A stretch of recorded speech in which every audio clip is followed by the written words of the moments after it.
கட்சிக்கும் உங்களுடைய வாழ்க்கைக்கும் வேட்பாளருக்கும் தொடர்பு இருக்கிறதா? அடுத்த 5 ஆண்டுகள் உங்களுடைய எண்ணமும் உங்களுடைய சிந்தனையும் வேட்பாளருடைய எண்ணமும் சிந்தனையும் ஒரே நேர்கோட்டு பாதையில் இருக்கிறதா என்பதற்காக இந்த நிகழ்ச்சி நடந்து கொண்டிருக்கிறது. இதை ஏற்பாடு செய்து மிக முக்கியமான மனிதர்கள் மேடையின் மீது இருக்கின்றார்கள். கிரெடாய் கோயம்புத்தூருடைய தலைவராக இருக்கக்கூடிய அன்பு சகோதரர் குகன் அவர்கள் மேடையின் மீது இருக்கின்றார்கள். அவருக்கு என்னுடைய நன்றி கலந்த வாழ்த்துக்களை வணக்கங்களை தெரிவித்துக் கொள்கின்றேன். சிபாக் அமைப்பினுடைய தலைவராக இருக்கக்கூடிய சகாயம் அவர்கள் மேடையின் மீது இருக்கின்றார்கள். அவருக்கும் என்னுடைய நன்றிகளை தெரிவித்துக் கொள்கின்றேன். Builders association of India Coimbatore சாப்டருடைய தலைவராக இருக்கக்கூடிய கணேஷ்குமார் ஐயா அவர்கள் இருக்கின்றார்கள். அவருக்கும் என்னுடைய வாழ்த்துக்களை வணக்கங்களை தெரிவித்துக் கொள்கின்றேன். கிரெடாய் அமைப்பினுடைய பொருளாளராக இருக்கக்கூடிய ராஜீவ் ராமசாமி அவர்கள் இருக்கின்றார்கள். அவருக்கும் என்னுடைய வாழ்த்துக்களை வணக்கங்களை தெரிவித்து கிரெடாய், சிபாகா, பில்டர்ஸ் அசோசியேஷன் ஆஃப் இந்தியா இதனுடைய உறுப்பினர்களாக இருக்கக்கூடிய நீங்கள் அனைவரும் இங்கே வந்திருக்கின்றீர்கள். உங்களுக்கும் என்னுடைய நன்றிகளை தெரிவித்துக் கொள்கின்றேன். ஆங்கிலமும் தமிழ் இரண்டும் மிக்ஸ் பண்ணியே பேசுகிறேங்க. சொன்னாங்க சில பேர் ஸ்லைட்லி தே கம்ஃபர்டபுள் இங்கிலீஷ்னு, நிறைய பேர் வந்து நம்முடைய தாய்மொழி தமிழ் மொழியில் உங்களுக்கு கம்ஃபர்ட்னஸ் இருக்கு. கடந்த ஒரு 3 ஆண்டு காலமாக ஏதாவது ஒரு அமைப்போடு ரொம்ப நெருக்கமாக எங்களுடைய கட்சி வேலை செய்திருக்கிறது. Last 3 years, if there is one association with which we have worked very closely together to address that sectoral issue, it should be CREDAI. Because last 3 years, multiple meetings, not only this briefing, நிறைய முறை வந்து நானா அவங்கள்ட்ட கேட்டிருக்கேன், என்னன்னு சொல்லுங்க, எனக்கு புரியல, கற்றுக் கொடுங்க, வாட் இஸ் திஸ் இஷ்யூ, எங்கேயாச்சும் பேசுறதுக்கு எங்களுக்கு ஹெல்ப்ஃபுல்லாக இருக்கும். அல்லது ஒரு அமைச்சர்கிட்ட பேசும்பொழுது நாங்கள் ரெப்ரசென்ட் பண்ணோம். ஸோ நிறைய இடத்துல was student of this construction industry trying to understand what is the problem. The construction industry is a very complex industry. It's one of the most complex industry in our country because you have an interplay. எந்த ஒரு அமைப்புக்கும் இல்லாத ஒரு விஷயம் உங்களுக்கு இருக்கு. You have labor ministry, MSME, skill development, finance. So எல்லா இஷ்யூஸும் பார்த்தீங்கன்னா ஒரு காம்ப்ளெக்ஸ் இன்டர்பிளே. ஸோ பல முறை உங்களுடைய ரெப்ரஸன்டேஷன் கன்ஸ்ட்ரக்ட் இன்ட்ரெஸ்ட் எடுத்துகிட்டு போகும்போது ஃபினான்ஸுக்கு போவோம், ஜிஎஸ்டி பிரச்சனைக்கு, அதுக்கப்புறம் லேபருக்கு போவோம் இன்னொரு பிரச்சனைக்கு, அதுக்கப்புறம் எம்எஸ்எம்இக்கு இன்னொரு நாளைக்கு போவோம். So it's a very complex interplay. டெமோக்ரஸினாவே உங்களுக்கு தெரியும், it's a complex interplay. Democracy nothing is easy. அதனால தான் உங்களை யார் ரெப்ரசென்ட் பண்ணுறாங்களோ it becomes more important. Whether that person understands your problem with evolving global landscape. So இன்னைக்கு இருக்கிற இஷ்யூ பார்த்தீங்கன்னா 3 years கழிச்சு it is return. What we speak as issue today and what you have given to me, it has to be understood 1 year. It is not a 5-year program you have given to me. So திரும்ப again 1 year later when we meet in the same room, the issues will be different. Because India is growing fast, the world is growing so fast, construction industry is growing so fast. புது regulation சட்டங்கள் வருது. அதனால எவ்வளவு வேகமா ஒரு மக்கள் பிரதிநிதி அதை அட்ரஸ் பண்றாங்களோ only then the growth is possible, real growth is possible. இப்போ நீங்க பாருங்க, ஒரு சிம்பிள் இஷ்யூ ஒன்று கவனத்தை கொண்டு வரீங்க. Out of the many issues that you brought, one of the simplest issue which we can readily fix, which we can quickly fix, is the affordable housing. ஒரு index to inflation 2017 45 லட்சம். the inflation if you look at each year 3.6, 3.4, 4.7, இன்னைக்கு 2022 இண்டெக்ஸ்க்கு இன்ஃப்ளேஷனுக்கு index பண்ணும்போது it should be 60 lakh. this is a very logical one. இதை வந்து represent பண்ணி கரெக்டான ஆள்கிட்ட பேசி இதை கொண்டு வரது ஒரு பெரிய விஷயம் இல்லை sir. But it has to be a representation. நீங்க யார்கிட்ட சொல்வீங்க, அவங்க எப்படி அக்கௌண்டபிள் உங்களுக்கு, நான் யார்கிட்ட சொல்லணும், நான் யாருக்கு அக்கௌண்டபிள். ஸோ அதுதான் இன்னைக்கு இந்த மீட்டிங்குடைய சிறப்பு தன்மை. Know your candidates. Of course you will be inviting all the candidates to come here, talk to you, share their vision, என்ன பண்ண போறா. But what specifically for Coimbatore, the appeal that I making to you is, எப்படி உங்க construction industry காம்ப்ளெக்ஸா இருக்கோ, Coimbatore is also a complexity. Multiple businesses, எல்லோருமே global இதோட கலந்துருக்காங்க.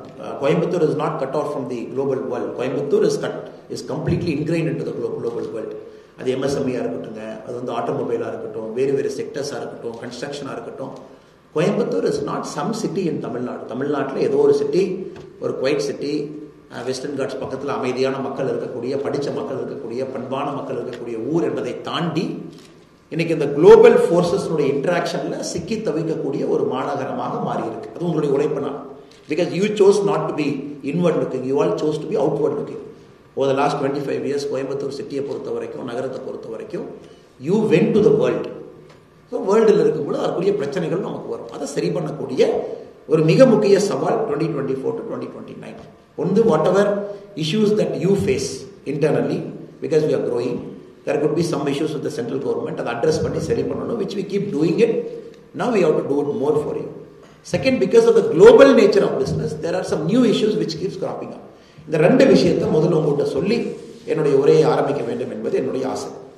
இப்போ எங்களுடைய விஷன் கூட பார்த்தீங்கன்னா the vision of the party and the vision of the candidate and the vision of Modi ji were very clear. For our country to become, we are about $3.7 trillion now. Give or take, by 2028, 2029, we could be about 7 trillion, 7.5 trillion. நான் சமீபத்தில் ஒரு காலேஜில் பேசும்போது they gave us slightly ஒரு number கொடுத்தாங்க, compounded growth rate. Let us imagine that we are growing at 13.5% starting from today. We are growing at 13.5% starting from today. This year 13.5, next year 13.5, 13.5 compounded growth rate. If China is growing at 4% starting from today, China will grow 4%, 4%, 4%. 2042, India and China will meet. We have a challenge. You have to grow 13.5% till 2042. China has to grow only 4% till 2042, and both of us will meet. So we have to grow 13.5% starting from today. America has to grow 4% starting from today. Both of us will meet in 2047. So இன்னைக்கு நம்ம முன்னாடி இருக்கக்கூடிய challenge, the government has to be as quick as you. The government representatives has to be as quick as you. மக்கள் பிரதிநிதிகளா இருக்கிறவங்க they have to think as quick as you. இதான் இன்னைக்கு நமக்கு இருக்கக்கூடிய challenge. Whether we are going to miss this growth bus. ஏன்னா the growth bus ரொம்ப நாளைக்கு இருக்க போறது இல்லைங்க. அந்த growth bus அப்படிங்கிறது demographic dividend, young population, the median age of this country is about 34, 35, performing government, a strong government which is going to come on for the third straight time with a renewed majority. அப்படி இருக்கும் பொழுது அரசுக்கு ஒரு தைரியம் இருக்கும். If you are looking at a coalition government, a single party is not able to cross 273.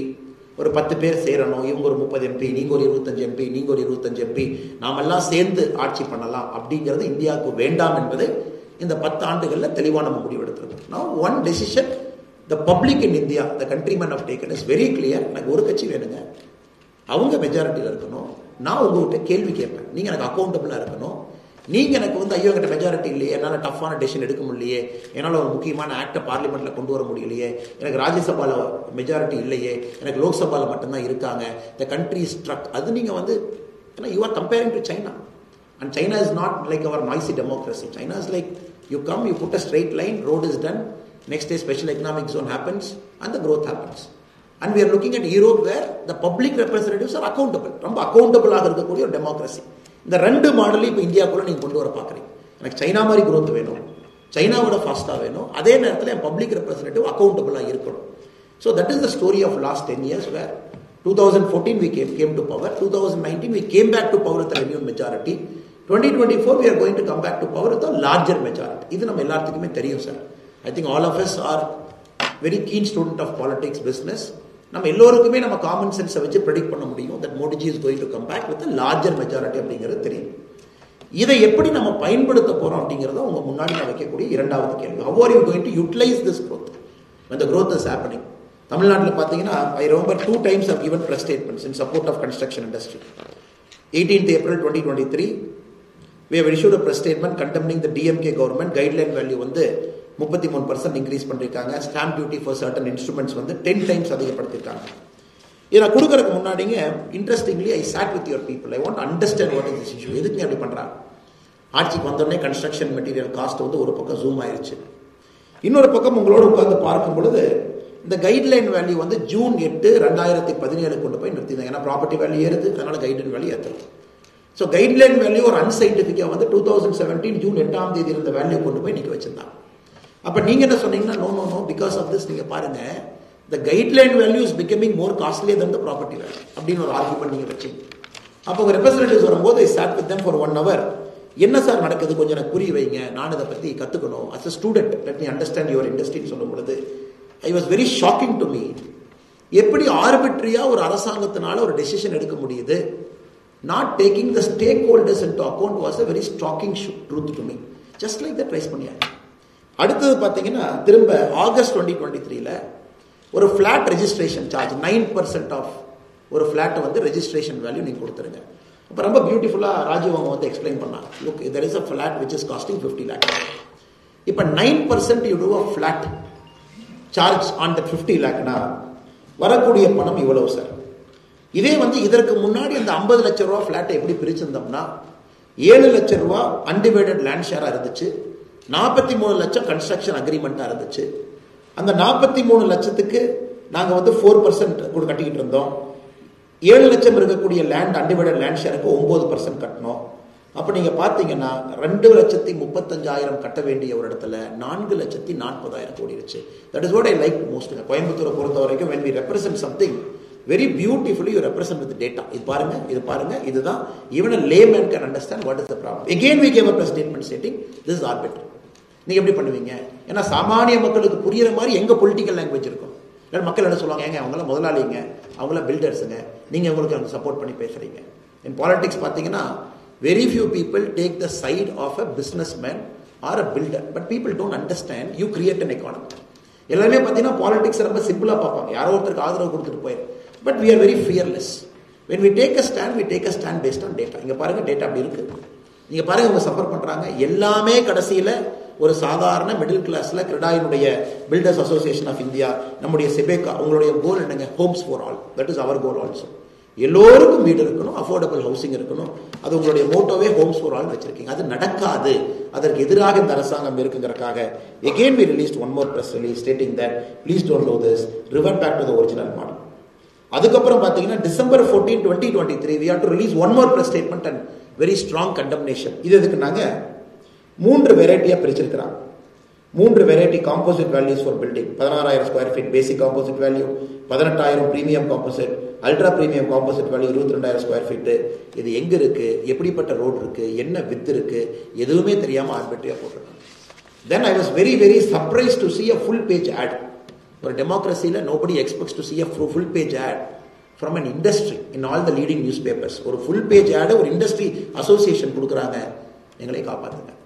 I think it has come down to that level where we have to plead in front of so-called rulers to say எங்களை தயவு செஞ்சு காப்பாத்துங்க, because this industry will crumble right in front of our eyes. So I 100% share your pain. You have gone to the High Court, got an order that is favorable to you. இதெல்லாம் இப்போ இருக்குங்க. I'm very happy for that order. இப்போதைக்கு ஒரு breathing space உங்களுக்கு கிடைச்சிருக்கு, அது மட்டும் தான் நான் பார்க்குறேன். But I am not very happy with the way things are now. இது சரி பண்ணணும். ஒரு பக்கம் நாங்கள் மாநில கட்சிகள், மாநில ஆட்சியாளர்களுக்கு எதிராக ப்ரெஷர் வால்வாக ஃபங்க்ஷன் பண்ணணும். as a responsible டெமோக்ரஸியில் ஒரு ரெஸ்பான்சிபிள் பொலிட்டிக்கல் பார்ட்டி, அப்போசிஷன் பார்ட்டியாக ஒரு வேலை. இன்னொரு பக்கம் இந்தியாவுடைய க்ரோத் ஸ்டோரியில் உங்களை முழுமையாக இணைக்க வேண்டும். நான் எக்கனாமிக் டைம்ஸில் ரொம்ப ஃபேவரட் எடுத்து என்ன படிப்பேனாங்க, ஆஃபீஸ் ஸ்பேஸ் அதனுடைய ஆவரேஜாக எப்படி போயிட்டு இருக்கு. எக்கனாமிக் டைம்ஸில் பார்த்தீங்கன்னா மாதம் மாதம் ஒரு பெட்டி செய்தி மாதிரி போடுவான். ஹைதராபாத்தில் எப்படி இருக்கு, பெங்களூரில் எப்படி இருக்கு, குர்கானில் எப்படி இருக்கு, ஆஃபீஸ் ஸ்பேஸ் வந்து இவ்வளவு கட்டியிருக்காங்க, ஒரு 20 லட்சம் ஸ்கொயர் ஃபீட் கட்டியிருக்காங்க, பாக்கி இவ்வளவு இருக்கு. நீங்களும் படிப்பீங்க, நானும் படிப்பேன். That is a very important indicator for you. But I feel very sad that நம்ம ஊருடைய சிட்டி அங்கே வரல அப்படிங்கிறது எனக்கு எப்பவுமே ஒரு பெரிய வருத்தமாக இருக்கும். Coimbatore is not there, Chennai is not there. we are not able to create so much office space. அப்படின்னா இங்கே இண்டஸ்ட்ரி வரமாட்டாங்க. ஒரு பெரிய சாஃப்ட்வேர் கம்பெனி, ஒரு பெரிய பெரிய நிறுவனங்கள், வெரி பியூட்டிஃபுல், 220க்கு மேலே காலேஜஸ் இருக்கு. Some of the world's best finest human brains இங்கே இருக்கிறாங்க, தன்மையான மக்கள் இருக்கிறாங்க, அமேசிங் கல்ச்சர் இருக்கு. But why can't we bring growth companies here, next generation of companies, big warehouses, next generation of big companies where 20,000 people can sit, global capability centers, GCCs Coimbatore ஏன் வரல அப்படிங்கிறது எனக்கு ஒரு புரியாத புதிராகவே இருக்குது. அது உங்களுக்கும் தெரியும், எனக்கும் தெரியும். a commission based government will never allow GCCs to come in. நீ வரையாப்பா 30% ப்ராஜெக்ட் காஸ்ட் கொடுத்துரு, நீ வரையாப்பா இது 20% அது அமைச்சர்கிட்ட கொடுத்துரு. ஓப்பனாகவே எல்லா இடத்துலையும் very forcefully and very vigorously இந்த பாயிண்ட் நான் வச்சுக்கிட்டே இருக்கேன். when GCCs are going towards Hyderabad, when global capacity centers, capability centers are moving towards Bangalore, when a city that is a growth engine of India for a long time because of its textile and now construction and other allied sectors, இது மட்டும் ஒதுங்கி இருக்கு only because of a faulty policy. இதை நம்ம சரி பண்ணணும் sir. we have to put Coimbatore back in the global growth map. அதை கண்டிப்பாக பண்ணி ஆகணும், வேற வழி இல்லை. it has to happen. that is our number one challenge. அப்போ கன்ஸ்ட்ரக்ஷன் இண்டஸ்ட்ரிக்கு ஆஃபீஸ் ஃப்ளோர் ஸ்பேஸ் அதிகமாகும் போது கன்ஸ்ட்ரக்ஷன் பண்ணுறதுக்கான வாய்ப்புகளை உருவாகும். I know lot of Coimbatore companies you build big things. நீங்கள் என்கிட்ட சொல்லுவீங்க, ஓ நான் யூபியில் ஒன்று கட்டினேன் சார், எந்த பைசாவுமே கொடுக்காம பில் அப்படியே கிளியர் ஆகி வந்துச்சு, இப்போ தான் நான் இதை பண்ணினேன். I keep meeting lot of Coimbatore people. நான் பாருங்கள் இப்போ வந்து மும்பையில் போய் ஒரு பெரிய ஹாஸ்பிட்டல் கட்டியிருக்கேன். இது lot of people from here. Some of the biggest construction projects, critical projects கோயம்புத்தூர்காரங்க பண்ணுறாங்க. ஆனால் கோயம்புத்தூருக்குள்ளே அதை பண்ண முடியல, தமிழ்நாட்டுக்குள்ளே பண்ண முடியல அப்படிங்கிற வருத்தமும் எனக்கு முன்னாடி பேசும்பொழுது இருக்கு. So the challenge before us is to make it back to growth stage. திரும்ப growthக்குள்ள கொண்டு வரணும். And the city has to grow fast. GCCs have to come in. And parallelly, real time addressing your problem. இது complex problems can be addressed. ஜிஎஸ்டியை பொறுத்த வரைக்கும் பார்த்தீங்கன்னா it has to come, no doubt about that. But teething problems இருக்கு. Teething problem பேசி பேசி பேசி பேசி பேசி பேசி சரி பண்ணிக்கிட்டே இருக்கும். பருப்பு பிராண்டட் பருப்பு இல்லை, பிராண்டட் பருப்பு இப்படி, அதே பருப்பை வந்து லூஸாக போட்டு ஒரு நியூஸ் பேப்பர் கவரில் போட்டு கொடுத்தா இப்படி, அதே பருப்பை ஒரு சின்ன ஒரு பாலித்தீன் கவரில் போட்டு ஒரு பிராண்ட் அடிச்சு கொடுத்தா இப்படி. இந்த மாதிரி பேசிக் இஷ்யூஸ்ல இருந்துங்க உங்களை போன்ற காம்ப்ளெக்ஸ் இஷ்யூஸ் வரைக்கும் ஜிஎஸ்டியில் நிறைய இஷ்யூ பண்ணணும். இந்த நேச்சர் ஆஃப் ஜிஎஸ்டியை பார்த்தீங்கன்னா, அந்த ஜிஎஸ்டி கவுன்சில் மீட்டிங்ஸ் உட்காரதே வந்து 3 மாதத்துக்கு ஒருக்கா மக்கள்கிட்ட இருந்து பிரச்சனை வர வர அங்கே இருக்கக்கூடிய ரெப்ரசன்டேட்டிவ்ஸ் அதை ரெப்ரசென்ட் பண்ணணும். அது ஜிஎஸ்டி கவுன்சிலில் ஓட்டு போடாமல் யுனானிமஸாக அந்த பிரச்சனைக்கு தீர்வு கொடுக்கணும். அடுத்த 3 மாதம் கழிச்சு மறுபடியும் உட்காரும். That is the nature of GST. இந்த ஜிஎஸ்டி பொறுத்த வரைக்கும் பார்த்தீங்கன்னா, யாரோ ஒரு ஃபினான்ஸ் மினிஸ்டர் டெல்லியில் உட்கார்ந்துருக்காங்க, அவங்க ஒரு பென் பேப்பரை வச்சு எடுக்கக்கூடிய முடிவு ஜிஎஸ்டியில் கிடையாது. That is the beauty of GST. ஏன்னா வர வர society 2018 what looked good in GST might not look good in 2025. அது ஜிஎஸ்டி உணர்ந்தனால தான் ஜிஎஸ்டி சட்டமே வந்துச்சுங்க. 2020 பெர்ஃபெக்டா இருந்தது. Because of tariff, because of trade war, because of GATE, because of WTO, because of a treaty we signed with UK, because of a treaty we signed with some country, that might become a problem in 2026. So 2024 is super irundhirukkum. Adala I completely acknowledge all the pain points that you have. Idhukku ore solution, we have to keep interacting, solving. Namma case push pananum, vigorous push pananum. Sila edathila sanda potu push pananum. But kandipa in the case push panni sari panni kodukkum. So here my commitment to you is, I stand before you to say the construction industry has to thrive. எப்படி ஹைதராபாத்துக்கு ஒரு பேர் கன்ஸ்ட்ரக்ஷனா இருக்கு, some of the biggest builders அங்க இருக்காங்க அப்படிங்கிறத தாண்டி கோயம்புத்தூருக்கு அந்த பேர் கொண்டு வரணும். We have to generate lot of office space. அதுல எந்த மாற்றத்துக்கு இல்லைங்க. அதுல சிறு குரு 2 பேருமே கன்ஸ்ட்ரக்ஷன் இண்டஸ்ட்ரியில எல்லாமே இருக்கிறாங்க. There is not somebody who is sitting in this room, he will have a peculiar problem, அவங்க கூட நிக்கணும். There is somebody who is sitting in this room, you will have a bigger peculiar problem, we have to solve your problem. But only thing I can promise you is that as your public representative with your love and blessings after June 4, I can only promise you that I can represent your interest truthfully to the people in power and get it sorted out. ஏன்னா நாம வந்து ஒரு action to எம்பியா இருக்க விரும்பல. இல்லைங்க நாங்கள் என்ன பண்ணுறது, நீங்கள் ஓட்டு போட்டு ஜெயிக்க வச்சிட்டீங்க, கவர்மெண்ட் வேற யாரோ இருக்கிறாங்க, நான் எப்படிங்க செலவு பண்ணுவீங்கன்னு 10 வருஷமா ஓட்டிட்டாங்க சார். 10 இயர்ஸா நாங்கள் ஆட்சியில் இல்லை, ஆட்சியில் யாரோ இருக்கிறாங்க, நாங்கள் எப்படிங்க உங்களுக்கு செலவு பண்ணணும் 10 வருஷமா ஓட்டி ஓட்டி ஓட்டி. Coimbatore had a very ideologically disaligned MP also. Ideologically India ஒரு பக்கம் போயிட்டு இருக்கு, வேர்ல்டு ஒரு பக்கம் போயிட்டு இருக்கு. சமீபத்தில் ஒரு இன்டர்வியூ என்கிட்ட கேட்டாங்க, உங்களுக்கு பிஜேபி தவிர உங்க ஃபேவரட் பொலிட்டிஷியன்ஸ் எங்க இருக்காங்கன்னு சொல்லுங்க அப்படின்னு. ஐ set communist party. Somebody was shocked. என்னங்க நீங்க ஒரு ரைட்டிஸ்ட் பார்ட்டியா இருக்கிறீங்க, you are on the right side of the spectrum, how can you say with times now ஒரு இதில் கேட்கும்போது I said some of my favorite leaders are on communist party, but the only problem is the ideology is outdated. Their simplicity, their way of life, their interaction with public, அதெல்லாம் 1970, 80, 90 ரொம்ப நல்லதுங்க. I stand with them because they were representing people's interest at a different point of time. But இன்னைக்கு the ideology is outdated, but still good people are in communist party நான் சொன்னேன். So அதனால் இன்னைக்கு நான் உங்க முன்னாடி பேசுறது ஐடியாலஜியை தாண்டி ஒரு கட்சியை தாண்டி நான் பேச விரும்புவது, Coimbatore next 5 years has to be completely aligned to the nation and international growth story. ஒரே அலைன்மெண்ட் தான் இருக்கணும். There cannot be a misalignment. And you cannot wait for நாங்க ஒரு கேபினெட் மந்திரியை கூட்டிட்டு வந்து தான் கோயம்புத்தூர்ல உட்கார வச்சு உங்க பிரச்சனையை கேட்கணும் அப்படிங்கிறத ஒழிக்க வேண்டும் என்று நினைக்கின்றோம்.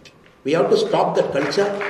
Since we don't have a representative from Coimbatore, every time we are forced to bring Nirmala Sitharaman madam or Piyush Goyal ji சண்டை போட்டு நீங்க கோயம்புத்தூர் வாங்க, சிஐஏ கூப்பிடுங்க, யங் இந்தியன்ஸை கூப்பிடுங்க, கிரெடாயை கூப்பிடுங்க, பில்டர்ஸ் அசோசியேஷன் ஆஃப் இந்தியாவை கூப்பிடுங்க, சிபாகாவை கூப்பிடுங்க, ஒரு நாள் நீங்க வருவீங்க, ஒரு ரெப்ரசன்டேஷன் நாங்க வாங்கிட்டு அதுக்கப்புறம் நாங்க உங்க செக்ரட்டரிட்ட ஃபாலோ பண்ணி. I hate that culture. I hate that culture where we have to bring somebody out of their busy schedule one day. So we want a 365-day accountability. If we are accountable to you because we take your vote. That is the beauty of democracy. Democracy accountability illinaanga the democracy will fail. Democracy basic premise is accountability. Somebody should come in the morning, phone call, emails, they should ask, why is not happening? Why this law is unfair to me? And why my problem in a fair law is not getting addressed? ஏன் grievance சரி பண்ணல? Why should I wait for 6 months? அப்படிங்கிற கேள்வி நீங்க கேட்க ஆரம்பிச்சிட்டீங்கன்னா ஒரு பாராளுமன்ற உறுப்பினராக நாங்கள் ஜெயித்து விட்டோம் என்ற அர்த்தம். அது உங்களுக்கு நான் ப்ராமிஸ் பண்றேன். That concerns of today, 1 year from now, the concerns will be different. You are intelligent, I am intelligent to know we are living in a complex global world. இதெல்லாம் நம்ம சரி பண்ணா கூட அடுத்த பிரச்சனைகள் வரும். So what I am trying to tell you is, இந்த மாதிரி பல ரெப்ரசன்டேஷன் நீங்க கொடுத்துட்டே தான் இருக்கு. எங்களுடைய கோல் என்னன்னா ரெப்ரசன்டேஷனை சால்வ் பண்ணிட்டு அந்த பிரச்சனை உங்க ரெண்டாவது ரெப்ரசன்டேஷன்ல இருக்கக்கூடாதுங்கிறது தான் என்னுடைய goal. Any representation that we get, உங்களுடைய ரெப்ரசன்டேஷன் வாங்கக்கூடாதுங்கிறது என் கோலா இருக்கக்கூடாது. We are also intelligent to acknowledge an industry that is growing for the next 20 years we will have lot of problems. Align பண்ணிட்டே இருக்கணும், கொடுத்துட்டே இருக்கணும். ஸோ நீங்க தொடர்ந்து கொடுங்க. பட் கொடுத்த பிரச்சனையை அடுத்த முறை நீங்கள் கொடுக்காதவாறு எங்களுடைய வேலை இருக்கும் என்கின்ற உறுதிமொழி உங்களுக்கு கொடுக்கப்பட்டு இந்தியா growth ஸ்டோரியில் இருக்கணும். We have to be there to strengthen Prime Minister's hand for that 8 trillion. Cities have to be growth engine. அது PM ஓட vision. Cities like Coimbatore, Madurai, cities like Chennai, இந்த cities எல்லாம் growth engine இருந்தால் மட்டும்தான் அந்த $1 trillion economy states can reach. இன்னைக்கு நீங்க பாத்தீங்கன்னா no state is closer to $1 trillion economy. No state is closer. First is Maharashtra, about $650 million இருக்கும். Tamilnadu somewhere around $430-440 million. இன்னைக்கு நாம இண்டிவிஜுவலா $8 trillion நீங்க வரணும்னா 2 state in India should hit $1 trillion on its own. அது வந்து நம்முடைய பேசிக் அசம்ஷன். அது when you have to hit 30 trillion by 2030 2035, at least 10-15 states should hit 1 trillion. அப்ப நீங்க பாருங்க எவ்வளவு பெரிய சேலஞ்ச் இருக்கு, எவ்வளவு பெரிய சாதாரண சேலஞ்ச் இல்லைங்க.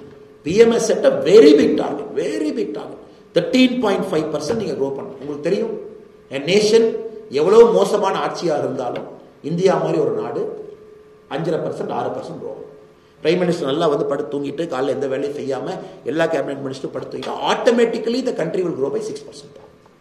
கொஞ்சம் எஃபர்ட், கொஞ்சம் கால்ஃபுல்லாக ஆடிட்டு ஒரு கேபினெட் மினிஸ்டர் வந்து 1 மணி நேரம் ஆஃபீஸ்க்கு வந்துட்டு ஒரு மொழியில் ஒரு 1/2 மணி நேரம் பார்த்துட்டாங்கன்னா it will grow by 7%. We will understand how economy grows. இல்லை அந்த மினிஸ்டர் வந்து கமிட்டட், ஆஃபீஸ் ரெகுலராக வர்றாரு, இன்டர்ப்ளே பண்ணுறாரு, இஷ்யூ எடுக்கிறாரு, சால்வ் பண்ணுறாரு, it will grow by 7.5%. When there is a person like Modi ji who is driving, it should grow by 8.5-9%. Modi ji மாதிரியே state கவர்மெண்ட்டும் நமக்கு கிடைக்கிறாங்க, visionary, business minded, fast tracking, it might grow 10.5%. Modi ji government மாதிரியே public representatives கிடைச்சா மட்டும்தான் we will hit 12%. இதை நம்ம நல்லா புரிஞ்சுக்கணும். அதாவது கவர்மெண்ட் ஒரு லெவலுக்கு மேல சேச்சுரேட் ஆயிருக்கு. Government cannot grow an economy beyond a certain shape and form. Public representatives should become visionary. இந்தியாவில் இந்த பிரச்சனை public representatives are not visionary. ஒரு 72 கேபினெட் மந்திரி அதில் ஹார்வர்டில் கொஞ்சம் பேர் படிச்சுட்டாங்க, கொஞ்சம் பேர் ஐஏஎம்ல படித்தாங்க, கொஞ்சம் பேர் கோயம்புத்தூர் நல்ல காலேஜில் படித்தாங்க, கொஞ்சம் பேர் ஒரு கவர்மெண்ட் ஆர்ட்ஸ் காலேஜில் படித்தாங்க. Because of their life history they are very good. But they cannot make 12% happen. They can make, with Modi ji, we can make 9-10% happen. That's a miracle. அதை தாண்டி போகணும்னா your public representatives have to be visionary, forward looking. They have to take care of their own city. அதனால தான் American மாதிரி ஊரில் பார்த்தீங்கன்னா mayors have become powerful. இப்போ இங்கே பார்த்தீங்கன்னா மேயர்ஸை டம்மி பண்ணி வச்சிருக்கோம். ஏன்னா மேயர்ஸ் பவர்ஃபுல் ஆகிட்டாங்கன்னா என்ன ஆகுங்க, அந்த எம்எல்ஏக்கு வேலை இருக்காங்க. அதனால எப்படின்னா குடும்பாட்சி நடக்கும்போது வெரி இன்டெலிஜென்ட். குடும்பாட்சி நடக்கும் பொழுது I will not take any names. I know there are many political parties who are here. I am not going to hurt anybody's feeling. I am going to call a spade a spade. ஒரு mister X உட்கார்ந்துருக்காரு. Let us imagine Mr. X is the 3rd generation dynast. அப்ப நான் mister எக்ஸை sell பண்ணணும் public. Mister X is great man, intelligent man, visionary. நான் எப்படி செல் பண்ணுவேன்? Mister எக்ஸுக்கு பக்கத்தில் நான் டம்மி பீஸ் உட்கார வச்சா மிஸ்டர் எக்ஸ் அறிவாளியா தெரியுமா? அவர் பக்கத்தில் டம்மி பீஸ் உட்கார வச்சா என்னங்க மிஸ்டர் எக்ஸ் அறிவாளியா? பேசிக் சைக்காலஜி. இப்ப மிஸ்டர் எக்ஸ் எங்கேயாச்சும் நடந்து போவார், ஒரு சென்னைக்குள்ள போறார்.